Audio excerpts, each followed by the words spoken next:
आवडतो मज अफाट सागर, आवडतो मज अफाट सागर, अथांग पाणी निळे, निळ्या जांभळ्या जळात केशर, सायंकाळी मिळे. फेस फुलांचे सफेद शिंपित वाटेवरती सडे, फेस फुलांचे सफेद शिंपित वाटेवरती सडे, हजार लाटा नाचत येती गात किनाऱ्याकडे. आमच्या रत्नागिरीला लागलेला हा अतिशय सुंदर असा समुद्रकिनारा पहा.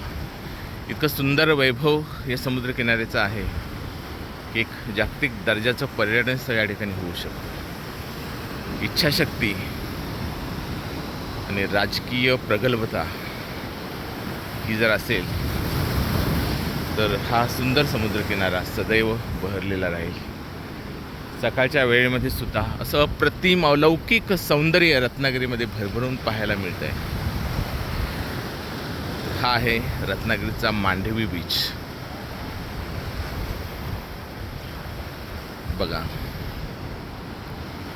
इकडे एका बाजूला सूर्यदेव आपली हजेरी लावायला सुरुवात झालेला आहे आणि हजेरी लावण्याच्या आधी जे एक अनुपम दृश्य असतं ते दृश्य तुम्हाला या ठिकाणी पाहायला मिळेल. अप्रतिम असं हे दृश्य आहे, मन मोहून घेणारं दृश्य आहे, एकदम प्रसन्न करणारं हे दृश्य आहे. आणि ह्या लांबवर पाहिलेल्या ह्या लाटा, ह्या लाटावरती ह्या होड्या सकाळी सकाळी मासेमारी करायला आलेल्या आहेत. सकाळची भरतीची वेळ आहे, तर मग पाणी तुम्हाला कदाचित त्या किनाऱ्याबरोबर दिसतं आहे. बोटीच्या वेळेला अगदी पाणी इथं आजपर्यंत आलेलं असतं. तो किती सुंदर असा हा समुद्रकिनारा आहे. हा समोर दीपस्तंभ म्हणजेच पोलस्टार, भटकलेल्या जहाजांना दिशा देणारा, या किनाऱ्यावर आदळू नये म्हणून इशारा देणारा हा दीपस्तंभ. इथं आल्यानंतर तुमच्या मनातल्या सगळ्या शंका, कुशंका, त्रास हे सगळं निघून जातं.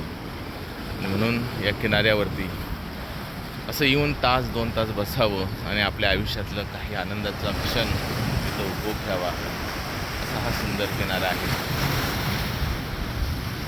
तर नक्की या मांडवीच्या किनाऱ्याला भेट द्या. वंदे मातरम, जय महाराष्ट्र आणि रत्नागिरी बघायला विसरू नका. तुमचाच प्रवीण केले.